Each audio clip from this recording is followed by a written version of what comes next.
Hello. Thank you guys for having us. So I am John Cohen. I am the co-founder of Fader. We're a media company. We started as a magazine and built this great music platform. We also run a creative agency. I've also had the pleasure of knowing these guys for a long time. And I also come from a perspective where I know the pain and the joy of starting a business. And I've been an observer of their growth firsthand, and it's an honor to get to talk to these guys and have a conversation. So let's start. Let's start by talking about the beginning. You know, like myself and my partner Rob Stone, you guys come from the record industry, and you learned a lot in that business. Take me through, you know, how the Infatuation started, and then let's talk about how some of those beginnings in the music industry influence, you know, what you guys have started and what you've become. Sure. Why don't you start? You want me to take this? Yeah, go for it. Hi, everyone.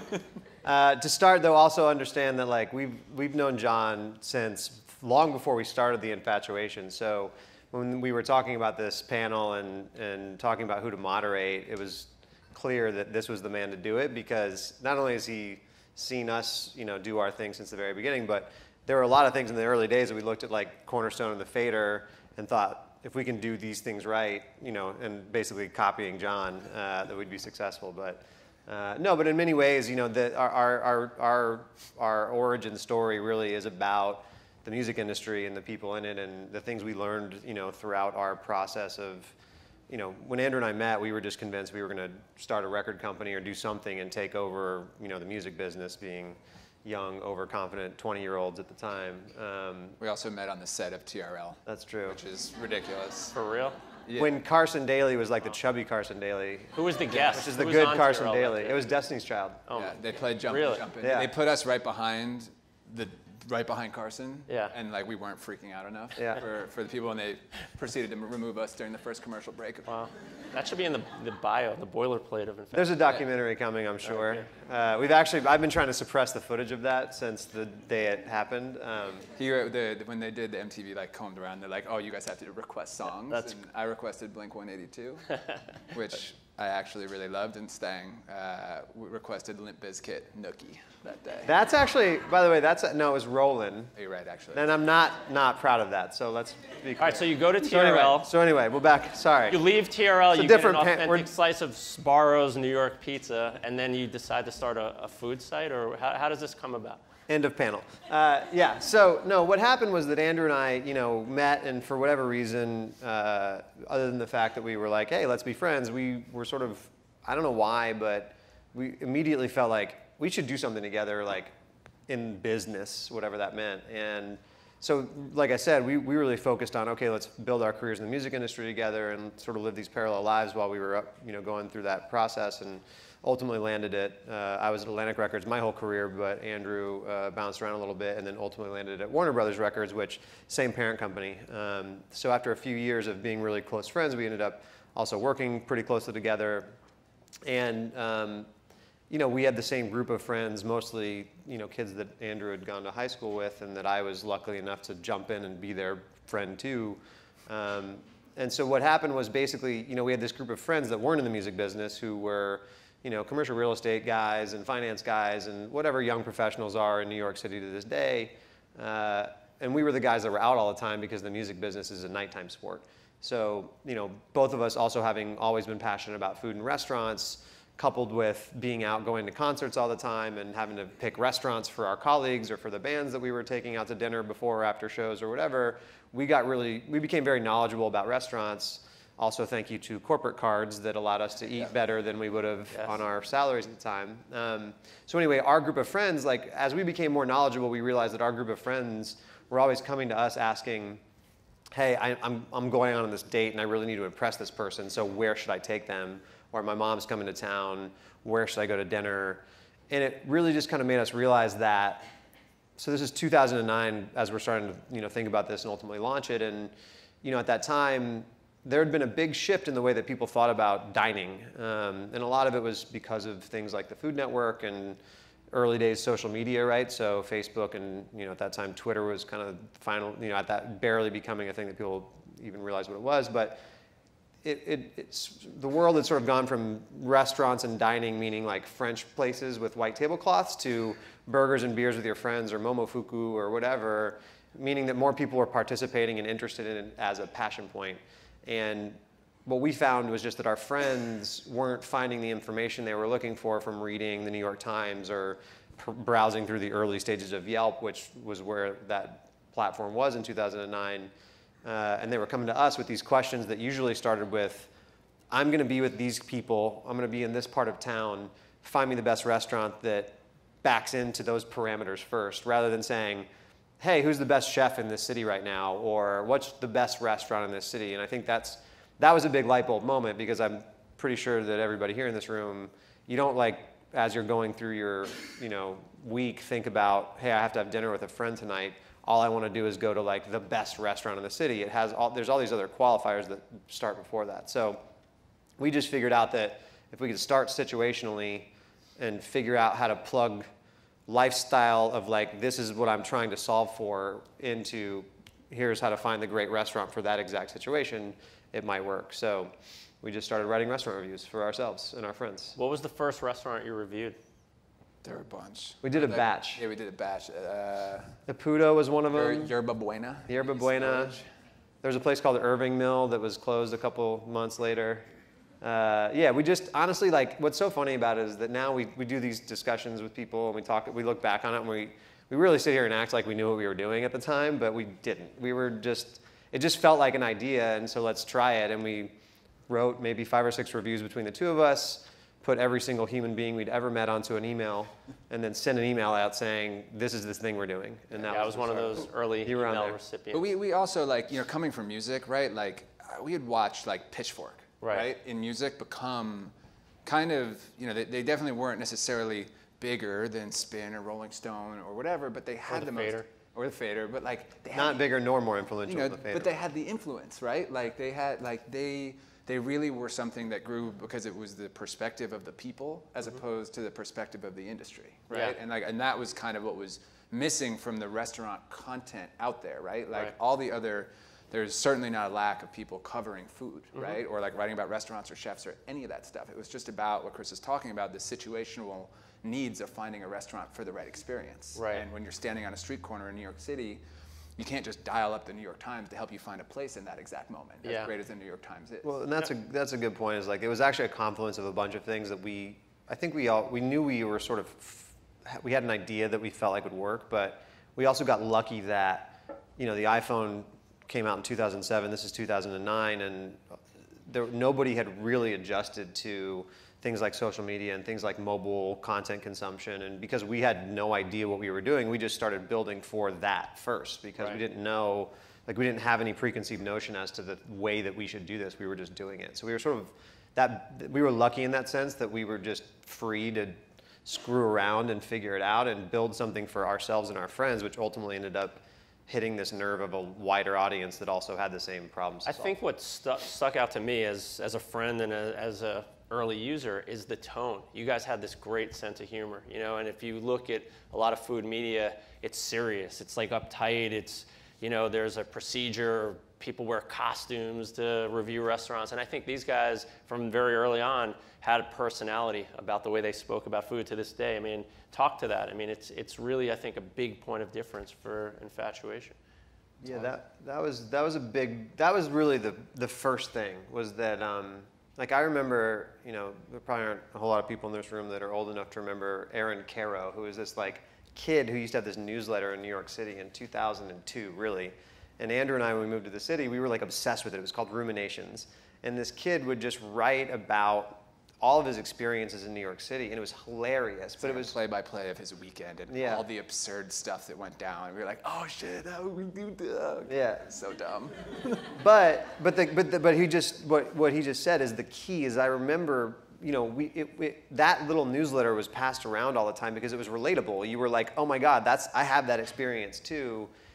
But that humor and sort of levity about it was what made you really fall in love with it. And so that was something that was really important as we were thinking about doing this, was we just wanted to bring that element to the table with restaurant reviews, like relatability and entertainment. And we even still to this day, a huge part of our style guide as we train new writers is sort of focuses around this idea of, if you can make somebody even just like crack a smile while they're reading a restaurant review, that's so powerful because that doesn't usually happen, and that's just like it's a way to connect people to the content. And so that's always been a fundamental sort of pillar of the Infatuation is humor, and just because humor is something that ties people together and allows you to sort of feel connected to something. It also, I think, breaks down the barrier of, you know, this idea that like of exclusiveness, which I think has been for so long a part of restaurant criticism, which is like, you know, up here to, you know, they're talking down to you.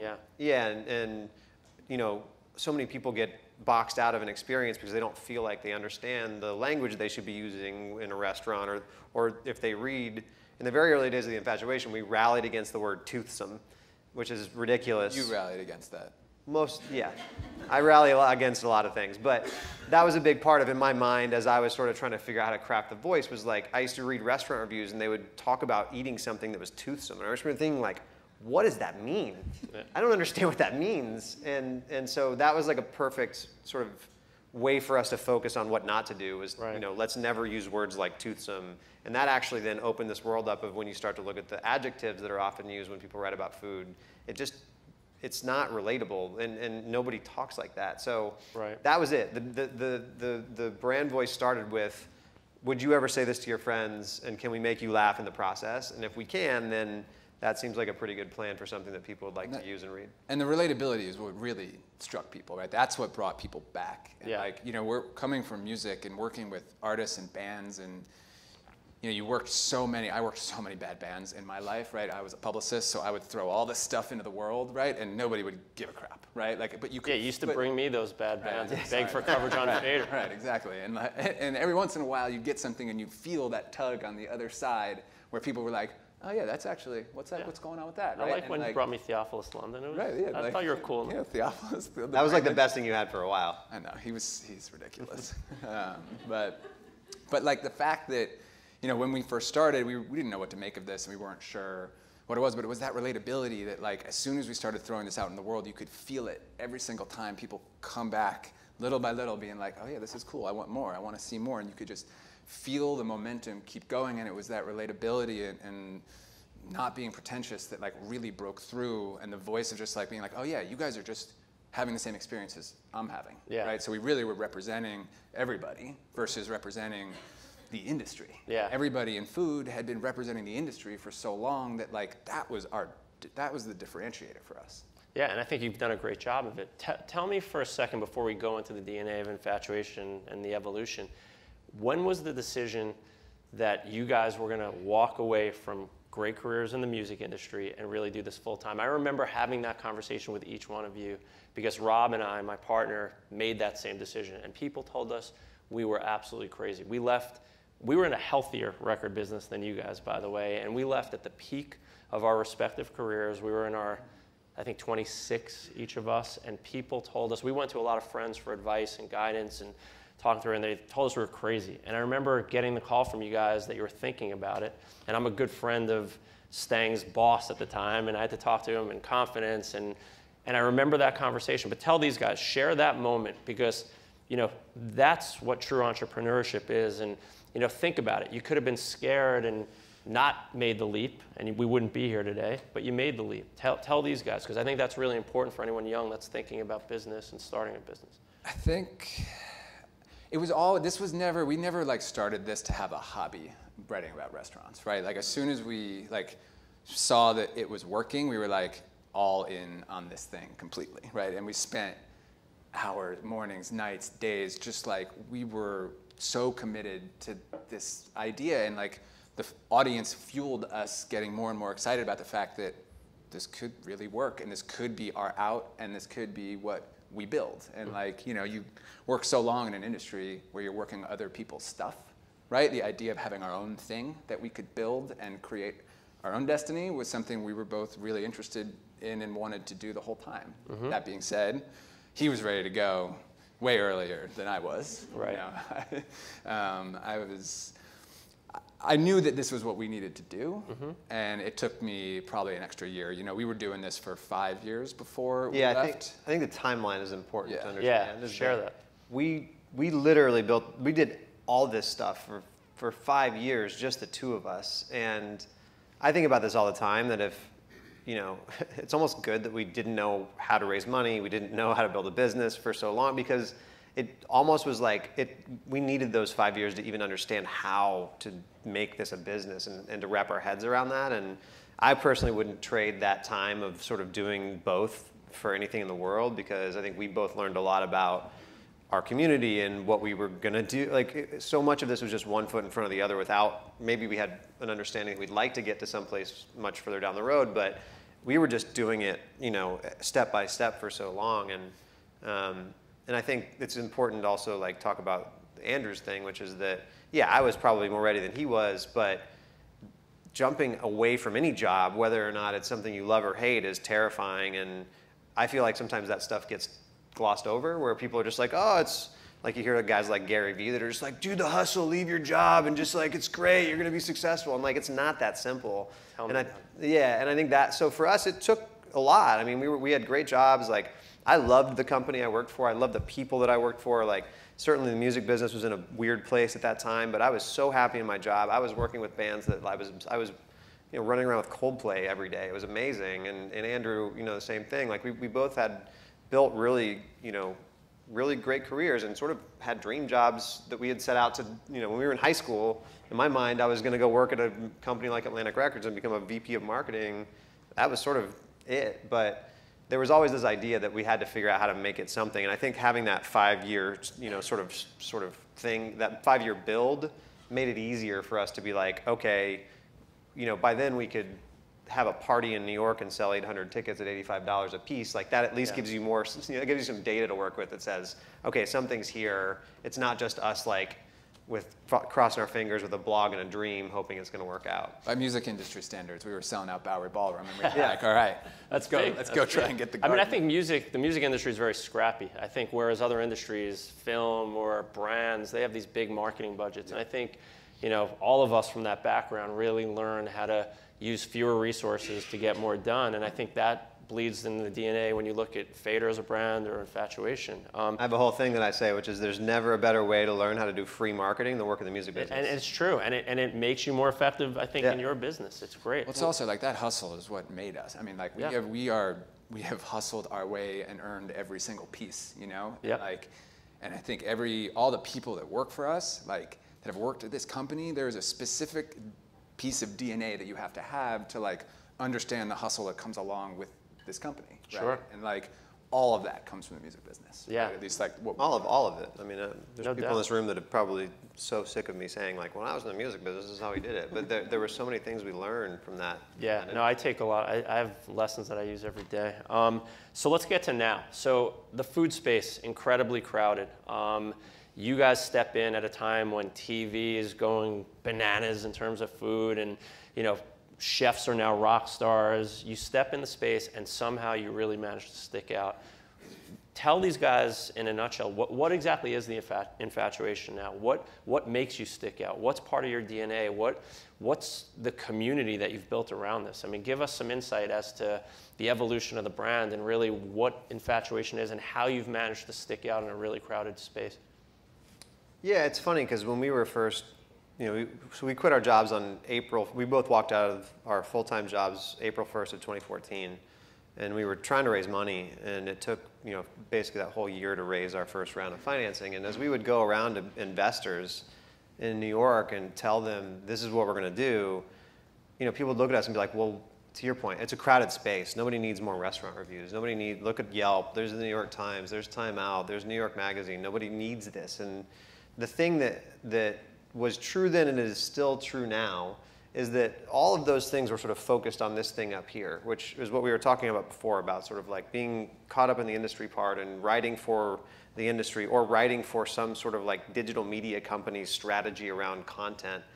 And we were sort of down here just focused on the people and focused on the community and sort of really thinking about what do we need to do to be useful to a community of people? Because for 5 years, all we would hear from people when they would reach out to us is, oh man, I found this restaurant because of you guys, or I had this experience because, you know, I visited New York and someone turned me on to the app and I found it and it was so useful to me. And so that really became like the lighthouse for us, is how do we make sure that we're serving a community of people with something useful? So you know, in 2014, conventional wisdom, and probably still now, was how do you build a media business? Well, or digital media business at least, well, you create as much content as you possibly can so that you can run it through the Facebook algorithm, and then it hits people's news feeds, and then they come back and interact with some sort of programmatic advertisement. As we were sitting there thinking about building this company, I just remember thinking, how are we going to be useful if our directive is volume, right? Like if all we're supposed to do is create as much content as possible, when you come to our site or to our app and you have to wade through a video of a chef making a recipe and then like all these other things, how do you find what you're looking for? How do you end up, always having that thing that we started on, which was I need to take this person and have this experience at a restaurant, and I need that information. So what we are now and what we were then was we're really a platform for restaurant recommendations and reviews and guides, but the whole thing is built around content that is useful to people. And we think every single day about, I think there's a realization that we had that was really important, which is that, yes, we're doing restaurant reviews, and that's what our sort of offering is to the world. But what people get out of that is actually social capital. So if you're the person in your group of friends that's knowledgeable about restaurants, or the person at your office that can pick a restaurant really effectively, there's a great deal of social capital in that, right? And that's actually what we're giving to people.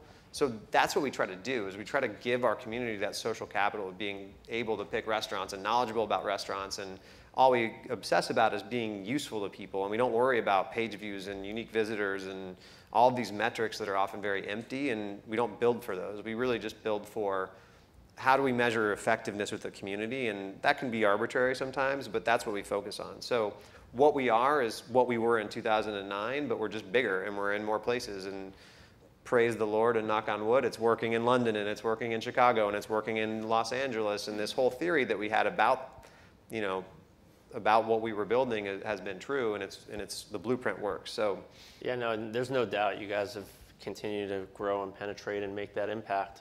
Talk about some of the features though. Talk about like text recs and some of the things that you've developed that really stand out, that have made you more useful to your community. Yeah, I mean, look, we've always had a really good dialogue with our community, right? We've always been like, when we first started this company, it was on the back of Twitter, and we would spend multiple hours a day just like searching for people talking about restaurants that we were like, about Lartuzi and about Momofuku and about Blue Ribbon, and like anybody who was talking about it, I would just jump right in and like just start talking to them and hope that they would come and click on our link and check us out and like us, and like and it turned out that Twitter was a great resource, because people who start to know us, they would start hitting us with, hey, I'm going to be downtown tonight. Where should I go? I'm going out, whatever. So we would field questions via Twitter a lot. And I remember before we even landed on this, I mean, we had like 4 different business ideas before we landed on this. We had a t-shirt company. We had a record label, which was a really bad idea. The t-shirt company is the worst idea for sure. We made one t-shirt. And I think we were sitting at a bar on Lower East Side once, and we were like, oh, we have a great idea. We're going to set up an email list with our BlackBerries. And like every single time somebody emails us about a restaurant, we can just email them right back. Right. Like, we are a tech company. Yeah, we're geniuses. Cutting edge. But like, as Twitter fell off and as Instagram grew and as Facebook's algorithm grew, the relationship between us and the community, it became a lot harder to reach people directly, right? And we always wanted to have something that you could talk directly to the audience. And Stang was just like, fuck it, we're just gonna open up. We're gonna start a text number and let people text us directly for restaurant recommendations. And that was like almost 4 years ago. Yeah, it was, we launched it well, this is a funny story. We launched it on Cinco de Mayo, which, what happened was, to Andrew's point, thinking about this idea for a while, and then, there's probably pretty big part of our company philosophy, for good or bad, which is like, well, let's just do it and then figure it out. And so I bought an iPhone at the Apple store, and then brought it back to the office, and we connected it to 2 computers on iCloud, had a splash page built, and launched this thing called Text Recs, where we were going to let people text us for restaurant recommendations. And basically, in my mind, it was like, okay, this is either going to work, and we'll just figure out how to catch up to the demand, or it won't, and we'll just sort of call it a marketing stunt. No one will be the wiser, and we'll have spent $400 on an iPhone, and no one will be mad. But we launched it, and like a few thousand people signed up for it within a few hours. And we didn't really know what the plan was, other than we're just going to text people, which was not a great strategy, because luckily lots of people wanted to use it, so we had to figure that out. And obviously on Cinco de Mayo, we were not prepared to tell people where to drink margaritas outside. So, yeah, so, you know, what happened is all these people, we let like 200 people into the platform, you know, as a beta, into the platform and just started talking to them. It was basically me and Hillary Reinsberg, our editor-in-chief, now editor-in-chief, but then at the time, you know, just our like first full-time employee. And we're just texting people. And it was really amazing because, you know, what Andrew was saying is we did really want to have this, just reestablish this one-to-one connection with the audience, but this immediate byproduct came from it, which we should have seen coming, but we didn't. But either way, it was amazing, which is that all of a sudden, like, you'd see trends emerge in what people are asking you for. Even that one day, you know, you'd have a few people ask, hey, where do I find lunch in Union Square? And then we'd have a conversation and say, well, why don't we have that guide to where to find lunch in Union Square? And then sure enough, you'd start to see a few more of those things happen, and we started saying to ourselves, well, what if we just start, I mean, these people are telling us what we should be writing about, so why don't we just write about, like, why don't we do the guide to lunch in Union Square? And that really then created this whole process where we would just listen and then produce content based on what we would see, and inevitably, like, the group of people texting us were just a sample size of the larger audience. So it actually, like, that moment was the moment we discovered our strategy, which was that we don't need to worry about building for Facebook. We don't need to worry about building for Twitter. We just need to listen and then create based on what we hear, and it should work. And sure enough, actually, what happens when people are texting you these things is they're also typing the same stuff into a form on Google search. So all of a sudden, we went from like probably 10% of the traffic to the website being from SEO to now like 80%. And it's because we still use that same tactic. And it actually got more nuanced where, you know, then it would be like, well, where do I make a reservation for brunch this weekend? And we sat and looked at it and thought, that's actually hard information to figure out. If you, like, we all know where to find places to go to brunch, but what about a place I can make a reservation? So we create that 17 places to make a reservation for brunch. And then sure enough, it would do really well. And then, you know, Hillary had been seeing this thing where she was like, you know, a bunch of people, I just keep seeing people ask for some version of, I need a super cute place that's affordable where I can catch up with some friends. And she would, you know, she's like, I swear, I keep seeing this, and I just, like, I want to write the guide.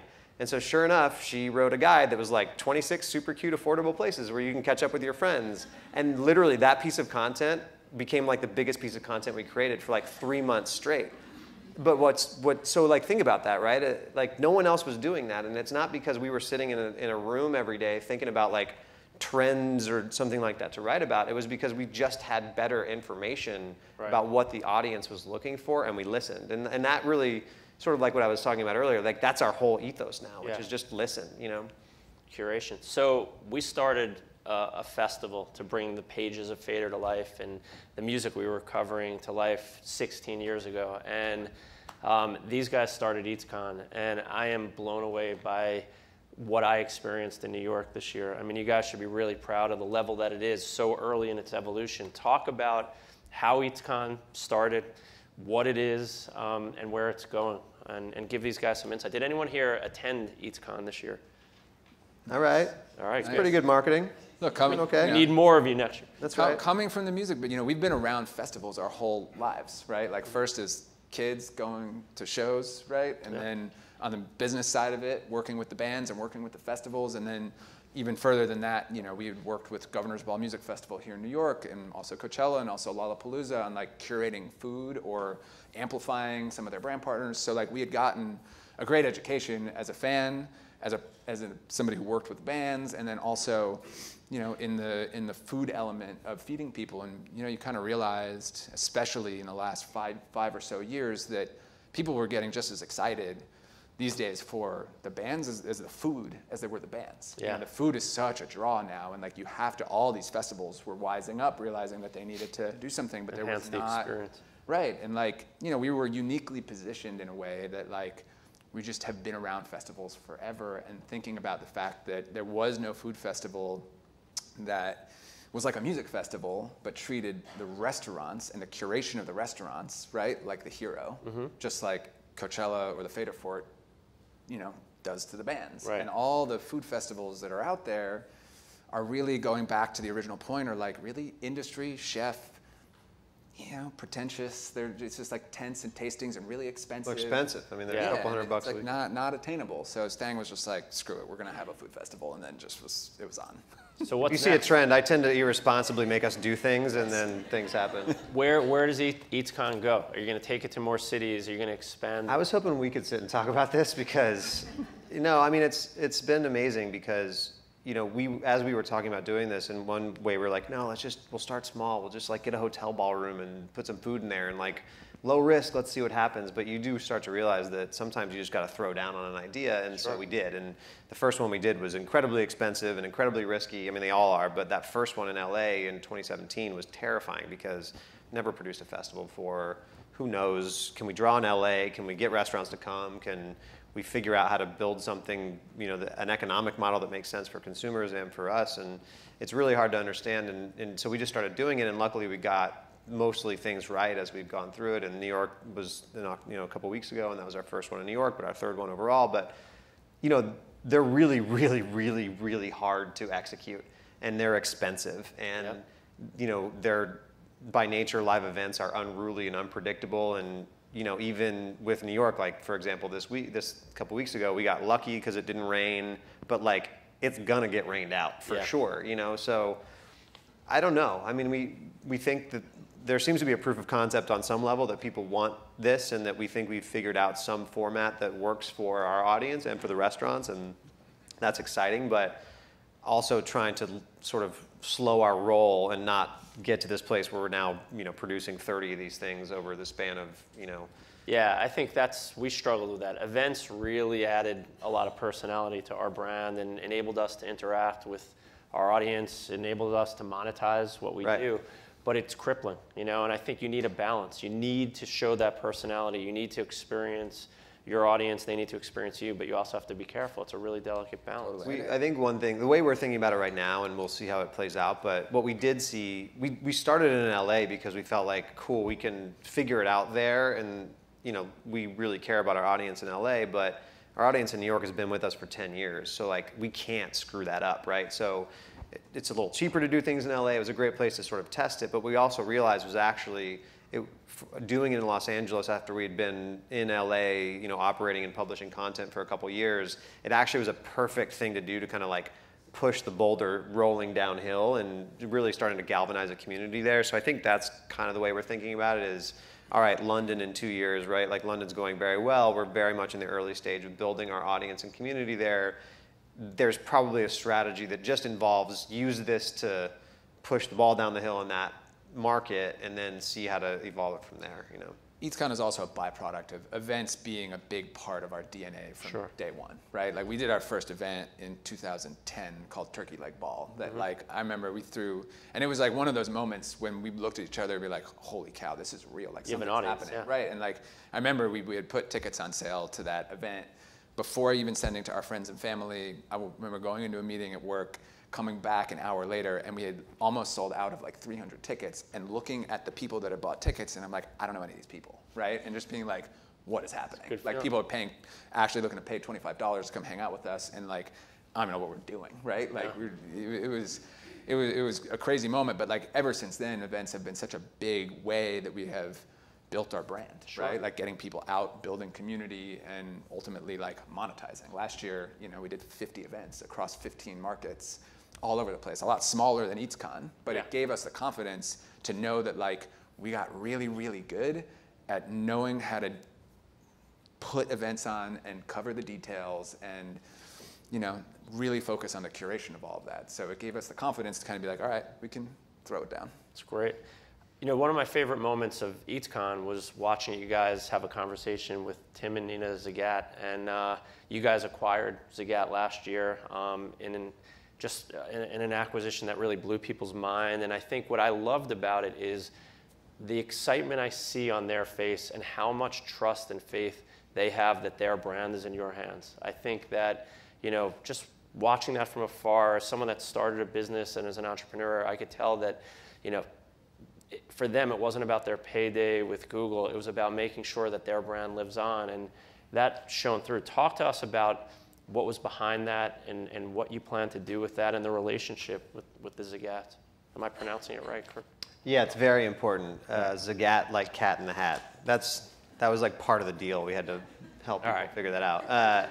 I'm well trained. You are, yeah, well done. I actually remember when we sent an email around to people about having bought Zagat, you were the first person to reply, and you were like, hell yes! You were so excited, and I felt very confident that I hadn't screwed everything up by doing that after you sent that email. But yeah, the Zagat thing was really crazy because I was in London seeing our team. It was almost exactly a year ago. It was like October 6th or something of last year, and it was like a Friday night in London, so pretty early in San Francisco, and I was about to go have dinner with our team, and I just looked down at my email, and there's an email from a woman on the corp dev team at Google that said, hey, I found your name in PitchBook, which no idea what that is, but we're going to sell Zagat. You want it?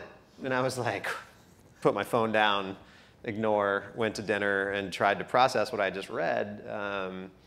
And then, emailed Andrew, and I was like, we're not doing this, and then got on the plane. But, once you start spending some time and thinking about it, you go, this could be interesting. And then got on the phone with the woman on Monday, and we talked about it. And I really kind of felt like their biggest priority was finding a good home for this brand. And,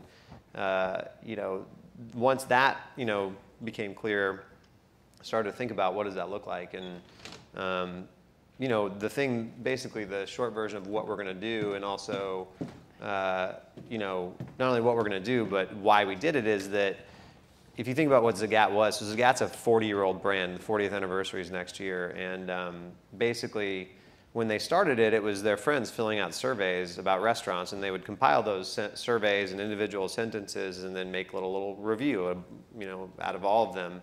So it's really like the first example of user-generated content that's ever existed.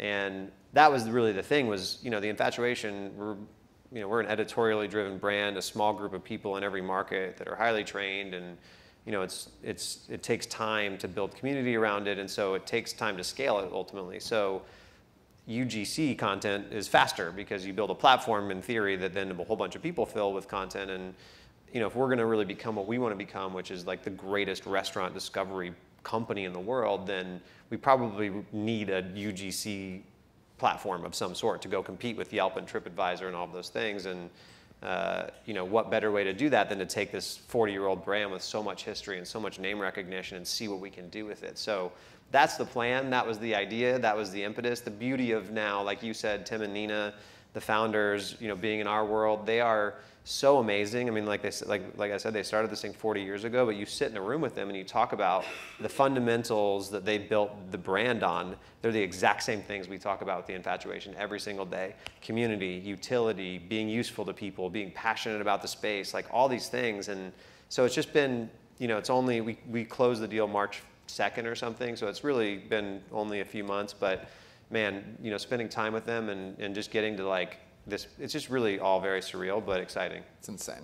Awesome. All of our decks have always been where there's a Gat of this generation. Yeah. So like just to have that story, it's just wild. And now you really are. All right, I have a lot of questions from these guys, so we'll try to get through a bunch of these. And then there's a bunch more that I'd love to cover if we could do it. So there's no names on these questions, so everyone's asking anonymously. But the first question, Andrew, I'll throw this to you, is how does Infatuation make money, and what drives your revenue? Great question. Great question. You want to put some spreadsheets up on? Yeah, here's our P&L. Yeah. We do integrated brand partnerships. So what that means for us is that basically we leverage our awesome community on behalf of brands in a way that isn't annoying and lame. And like pretty much build programs for brands that people would want to participate in. And we obviously have brands can own content on the web, right? We do a big summer guide every year that a brand generally owns. Like last year it was Stella Artois, this year it was American Express. We then supplement that with a ton of social media, right? We run 30 Instagram accounts. @Infatuation NYC, LA, Chicago, 15 city accounts. We've got 10 food accounts, including @Burger, @Pizza, @Pasta, @Tacos, @Ice Cream, @Donuts, @Coffee. It's crazy. And then, we kind of create content to support brands across all those channels. And then the experience piece is a big piece of it, right? Like we're in the middle of doing a little run with 5 card member dinners for American Express that, in Chicago and San Francisco and DC and New York, and basically creating an experience for American Express cardholders that's a co-branded experience that's Infatuation and American Express that people where Amex card holders can come and experience cool stuff. So it's really, we build long-term plans with brands that we like, right? We're really specific and particular about who we align with, right? And we just want to make sure that what we do isn't going to cause our audience to call BS on us, right? Like we take it really seriously. Like we've turned down millions of dollars from Burger King, right? Yeah. Because as soon as we go and push Burger King on people, people are going to be like, bye, see you later. So we're just really careful about who we get in business with, and we have a very specific voice, and we have a very specific audience, and that audience trusts us. So we need to protect that, but we also can leverage that in the right ways. Great. What happened to Friday Fives? I was proudly once featured as a Friday Five. That's right. I mean, great feature. Did you write that question? I did not write that question. But somebody out there wants you to bring it back. Yeah, it's funny. Like we do too, actually. It was funny. Michael, our new head of PR, we were talking about this today. There are things that unfortunately you have to make decisions when you're scaling a company, and when you're 6 people who are like, there was a time in which like none of us were sleeping because we were just desperately trying to produce content in San Francisco and Los Angeles and New York and Chicago at the same time. And so when you start to realize then that, in the early days, Andrew was the one out there, emailing all the celebrities and trying to get all the Friday Fives, and then you go, well, you should go try and make us money instead. It becomes an unfortunate but necessary choice that you have to make. So there are a few things like that were so big for us in the early days and so much a part of the brand that we had to kind of like let go for a minute, because we knew that if we held on too tight, we wouldn't be able to sort of prove the concept out. So we'll circle back to it. We literally had a meeting about it today, I swear. But it's definitely my prediction is it's coming back. I don't know when. There's a guy in the front row here you can beat up about it if you want to. Michael Sinatra, just yell at him. We'll talk more after that. Before we get to some food, there are a lot of food-specific questions. What other countries do you plan on expanding to? All of them? Yeah. Stang's ready for Australia. No, yeah, sure, absolutely. So we'll see. I don't know. The London thing was so clearly obvious to us that was an important thing for us to do at the time we did it, and I'm so happy we did. I think probably, and nobody write about this or hold me to it, but I think more than likely we'd like to go from London to a place like Hong Kong or Singapore or Sydney or Melbourne, because they're such big cities that are so rich, and the food scenes are amazing, and there's such diverse international audiences in those places where, sure, we could launch in Paris, but in the grand scheme of things, Paris is a pretty small city, Right. And so I don't know, but one thing we're trying to do and learn how to do ourselves is to assess these things with some sort of data behind them, rather than just being like, I like that place and I'd like to go there. So yeah, ultimately we now, we're a big company that's well financed now, and we have to be everywhere if we're going to sort of make the vision come true. The order is the most difficult part. Nice. Andrew, what's your dream brand to partner with? Nike. Yeah? Yeah. Why don't you have them? Get that going. Dude, I've been trying for like all right, we'll talk a long after time. this. If anybody I'll point you in can the help, right I'm available. All right, so there are a lot of questions about food. People want to know, so this is for both of you guys. What foods will you not eat? Like, what don't you like? You're gonna need some time for him. Yeah, I know he's crazy. I've heard some of his food. So I don't like cheese is the big one. I've never in my entire life eaten a chunk of cheese, right? Like I like cheese on my pizza.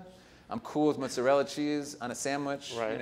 Like there's some other examples of You'll some eat cheese that was previously a chunk, but not in its current state. Right. So like it's I about would never. formation. Yeah. Yeah, but Formerly chunks like are the fine. fact that people actually are like excited to eat cheese makes me so confused. Wow. Like But you like pizza. Well, I love pizza. Wow. But like it's so different. He's a complicated man. All right. Very complicated. Like when I was a kid, I had peanut butter and jelly on different sandwiches. I never ate them together.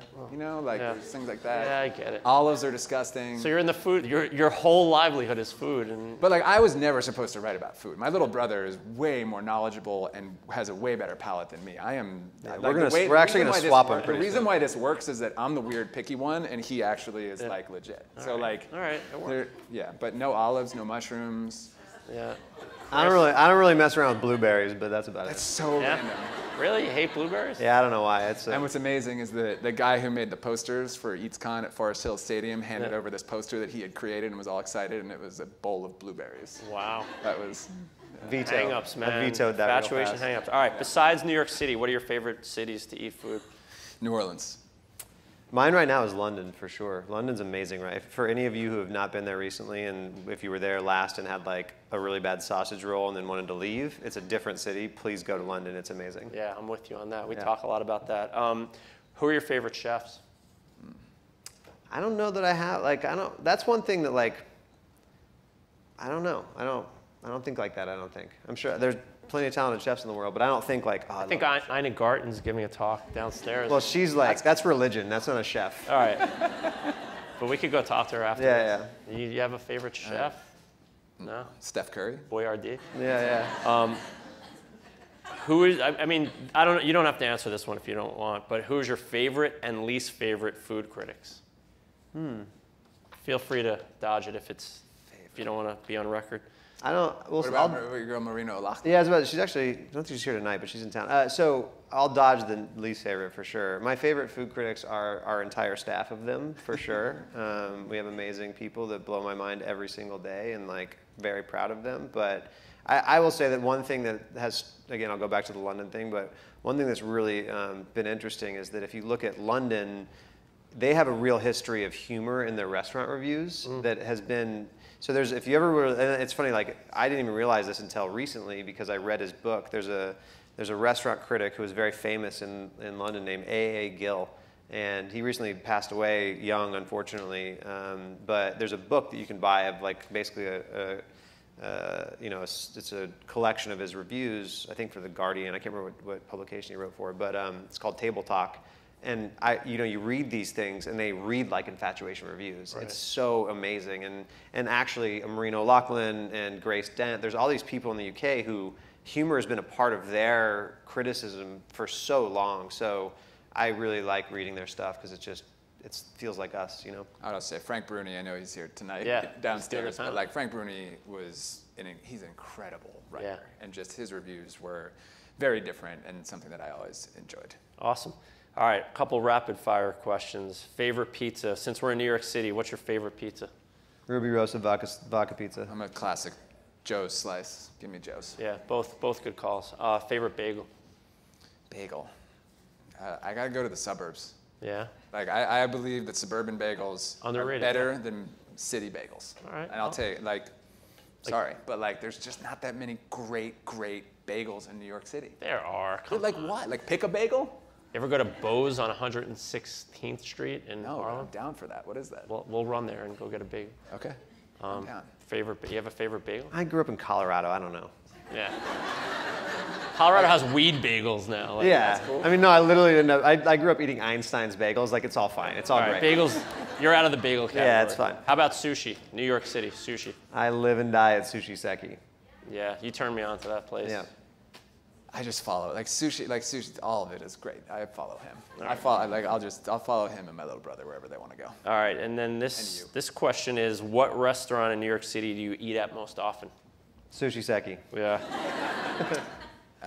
Probably Momofuku Noodle or Sam, even though we don't live in the East Village anymore, which is sad. So now it becomes marinara pizza across the street. All right, I'm sorry for whoever asked this morbid question, but where would you go for your last meal? Oh, man, that's a good question. Blue Hill Stone Barns?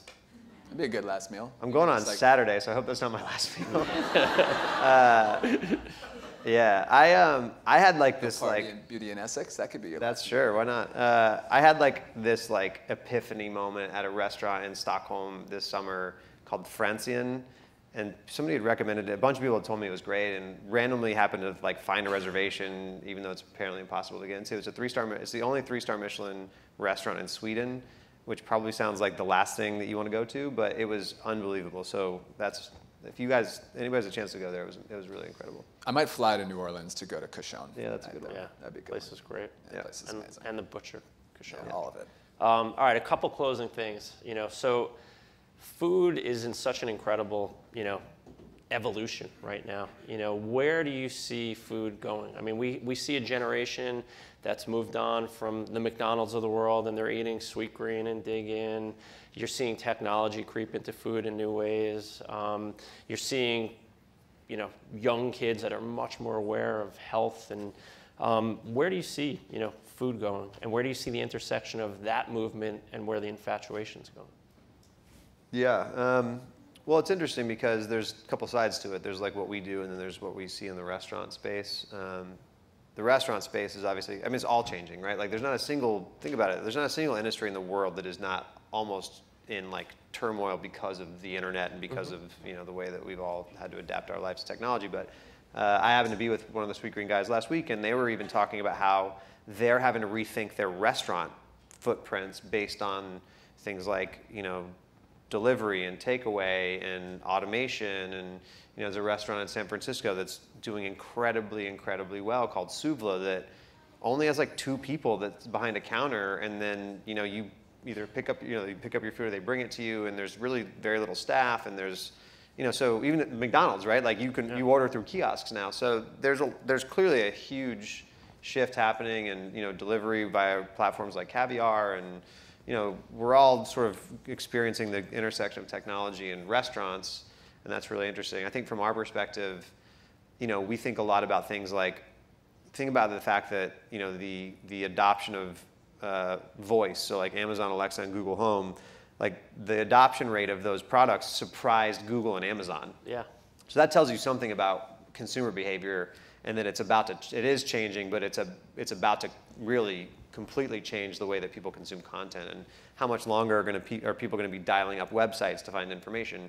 Who knows? So we think a lot about how do we sort of decouple the reviews and the guides and what are ultimately like the content that we create to serve the community. How do we decouple them from the internet, from the apps, and make that content useful in whatever form that people want to consume it? And how that looks now or in 5 years from now, who knows? But those are the things we think about. That's why things like text recs are important to us, because SMS and texting and messaging is obviously a thing that, you know, is coming. It is here and it is coming, and we have to be in front of that. But even beyond the tech side, like, look, I think we see a lot of trends in like wine, right? Like just in the way that people want to be knowledgeable about restaurants and why there's social capital around that. There's also, you know, you want to be able to order a bottle of wine off a wine list, you know, effectively, or go into your local wine store. And so we think a lot about, you know, things like that as well, and how do we evolve the content offerings that we have to just continue to, you know, give the audience and the community more resources and more capital and more knowledge, and, you know, build that relationship. Yeah, I mean, you guys took on some investment. You made a very bold move. It's something that, you know, Rob and I for 20 years go back and forth and debate on. And you know, you build a business, you let someone in, and it's a big leap. And I think you guys picked, you know, from what I see, an amazing partner that's really trusting you guys. How can you use that relationship, Andrew? I mean, where can you take that? How can you use that to really evolve a lot of what Chris is talking about, where you can be responsible to the business, but you could also now take some shots that maybe you couldn't on your own? Look, I think, you know, even just talking about taking on outside money, right? Like, in the beginning, we had no idea how to raise money. You know, Chris basically went to business school on the internet and bought every book and like tried to figure out what all the things meant. And we had some great people like yourself who believed in us and like gave us some money in the first go round. And as entrepreneurs, you have to be so careful about who you take money from, right? And like, it is such, you take the wrong money, you are screwed. And you have the wrong people in your mix, it doesn't work. You know, it won't work out. So, you know, we've always kind of trusted our gut and trusted our instincts with who we've met and where the opportunities have been for us financially, right? And we, you know, got to this point where we started looking about 1.5 years ago for a new partner to raise some money. You know, we've been lucky. We've been able to build a sustainable business. You know, we make a lot of money. We're able to kind of, you know, we're doing well. And, you know, we met with a lot of different people. And as soon as we took on money from a company called WonderCo, which is Jeffrey Katzenberg and his partner Sujay Jaswa. And we met with Sujay the first time he was ever in our office. We looked at each other after and we were like, these are like our people. Like we could tell immediately that these were our people. Like you could feel that they were the kind of people that like understood that we were playing a long game, right? That like weren't just looking for short-term things that are gonna, you know, 10x for them, but like really we're interested in brand and in us and in the company. So, you know, we felt really good about that opportunity. And yeah, I think Paul's probably here. One of the people that works at WonderCo, who I think was the person that really like brought us to them, remember when he came in, he and Sujay came into our office, and it was almost like they were telling us like what we were building. We were like, yeah, that's exactly what we're doing, you know, and that doesn't happen a lot. So it's usually the opposite, where people are like, assume we're just this food thing and that we're going to be taste made or going to be bon appetit or whatever it is, and you're just like, you have no idea. It's amazing. It also helped that our deal took like a year to get done, and you know, in many ways, people were like, oh, we're all like, oh, God, we gotta get this deal done. It's taking so long. But to Andrew's point, you know, when you do take on investment, it's really like a marriage, right? So you're with these people for a long time, and you have to get along. You have to understand that, you know, you have to have shared vision. You have to have shared timelines. You have to like want to work together and talk to each other. And we've been so. It was actually really scary going into this last round because we had been so lucky. The first two where like there wasn't a single investor that we didn't like talking to or that we felt like was nagging us or any of those things. We were so fortunate to have people that just really believed in us and you know, let us do our thing. But there does come a time in which if you're trying to build something really big and you really are ambitious, you need people that not only have money but that have expertise. And so, you know, WonderCo is built of, you know, like everybody knows Jeffrey Katzenberg, but also Sujay, who was the founding business partner of Dropbox and the CFO for a long time, and Ann Daly, who was the COO of DreamWorks Animation for a very long time. These are people that they're operators. They've been through things, and that's been really useful because, you know, we've done pretty well on our instincts so far, but scaling a business is really difficult, and so we're going to need help. And I think one of the best things we did was admit to ourselves that we're going to need help. So let's go find not only money, but let's find partners that can help us, you know, achieve this sort of very ridiculously lofty ambition that we have. So awesome. Yeah. Last question before we let these guys go and eat somewhere that you recommended to them. I'm gonna sleep. You have an incredible team. I think what makes your company so special, it's the culture, and it you know, emanates from the two of you. I witnessed it at EatersCon. I live with somebody on your team. I'm really impressed by the culture, and you know, talk to me about how you built it. I know how hard it is, and I think, you know, we're 22 years in, and it's hard. You're going to go through evolutions where things are incredible, exciting, and then shit gets hard, and it's going to ebb and flow. But you guys have built something so special, and I think you have people that really own their lane, and you know, it's what makes your business great. So just before we conclude, just talk to, you know. Shout out to Katie Cohen, who is John's daughter, who works at the Infatuation. Who, by the way, interned for us when she was a sophomore at Syracuse, and I emailed John. I said, we're gonna hire her like now, so you should figure out how she's not gonna go back to school. And he was like, great, that's gonna save me money. Yeah, Katie loves all this nepotism that's streaming right now. Yeah. We usually don't. We just keep it on the DL, but today we're not gonna. Yeah, look, honestly, like, there was, you know, when we first started hiring people, which is a weird thing, you know, because it was just us for 5 years. You know, it's strange to say like, okay, new people are going to come in and do these things that we had been doing for so long. But what was so clear so quickly was that there were all these people who were passionate about the brand and, you know, read what we, you know, were just following and were a part of it for a long time. And then when it was time for us to go out and start hiring people, we were so fortunate to have all these amazing people being like, I want to come work for you.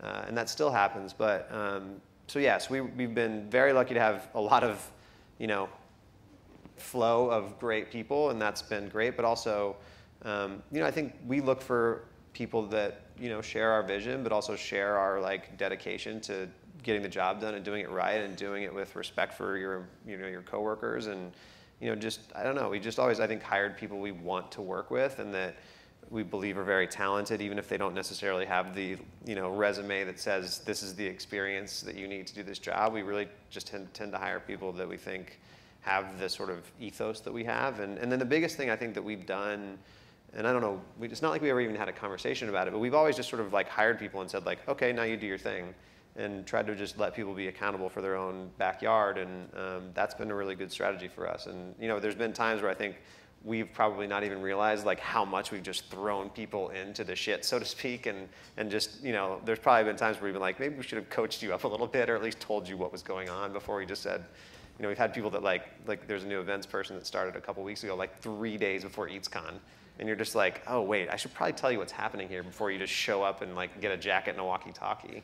But it's been really good. I mean, I think like we've I think learned how to build culture by just doing it, and I think trusting people and assuming that people, you know, are going to do a good job rather than assuming that they won't. And And as you get bigger, it gets harder. But I think we try to really one thing where I think we're working a lot on right now is formalizing our culture, and so that even if you came in here and had no idea what the company was 3 months ago, but you saw the job opportunity and took it, that you could at least start to absorb a codified thing that says this is the company's culture. But yeah, literally, we wouldn't be sitting here. None of this would be happening if it weren't for our team. And I mean, we've been lucky. I mean, we have just the people that work for us are unbelievable. And there's a moment that we keep talking about that is literally like one of the most amazing examples, I think, of what we do and why the team is so special. Is that EATSCon, we decided only really for the reason that we didn't know how to staff a festival. We're like, cool, our staff is the staff. And we basically, the first ever EATSCon, there was this one moment where there were like 200 chairs in this airplane hangar and then a stage, or there were no chairs, and there needed to be chairs set down for the panels, and they had to be like zip tied together, and there were like 200 of them or something. And so we'd all agreed that, okay, we're going to get on the walkie-talkie, and at the time in that festival, at one moment, we're going to have to all rush in there and move these tables out and put these chairs down. And then after the panels were removed, the chairs out. And we did have this production company. It was like building everything. So we all like radioed like now. And all of a sudden, like all these blue shirts just descended on these chairs and moved them in like 34 seconds. And I remember the guy that ran the production company was just like, what just happened? It was a swarm. Yeah, and it was just so great because it was one of those things where it was like, didn't matter what your title was, didn't matter like how long you'd been at the company. Everybody just focused on like, we have to do this job together and get it done. And it's really interesting because there are those moments where you're like, okay, that's how you know we have something special, where everybody can put their ego aside and like step away from the person they're talking to at the event or whatever and just say like, okay, this is something that needs to happen for the good of the company and the team, and let's get it done. And every time those moments are presented, our team rises to it in a way that just blows your mind. So he loves the chair story. I love the chair story. Did you help out? I'm gonna do a TED Talk. I moved a couple chairs. All right, good. I think it's also just like,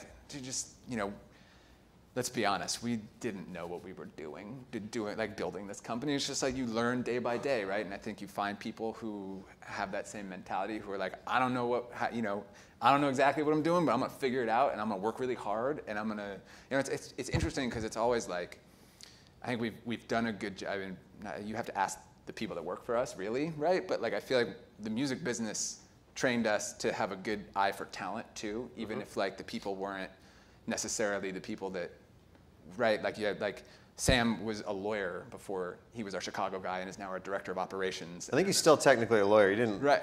Right. True. I mean, they didn't disbar you, did they? He's also business affairs. Right. And his parents were all freaked out because they're like, "Hi, you just want to like now you're gonna go do this? What are you talking about?" Right? And like it's ridiculous. And like Catherine worked at J. Crew and like did copywriting, and now she's the managing editor of the entire site. She had never really written like this before, but like it just works out, and I think people become empowered and feel like they can figure something out and build something for themselves, and I think that ultimately that's how you build great culture. I think, and there's one thing I think that's key too is like it's really important that you take your ego out of it. If you have ego or arrogance or anything about like, well, we're the founders or whatever, that's I think the thing that the fish stinks from the head down. Like if you sort of walk around like, well, I started this thing, so how could you possibly know? Like I think that was probably.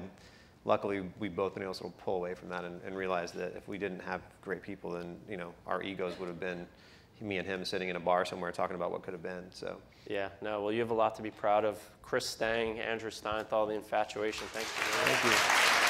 Thanks, guys. Thanks, y'all.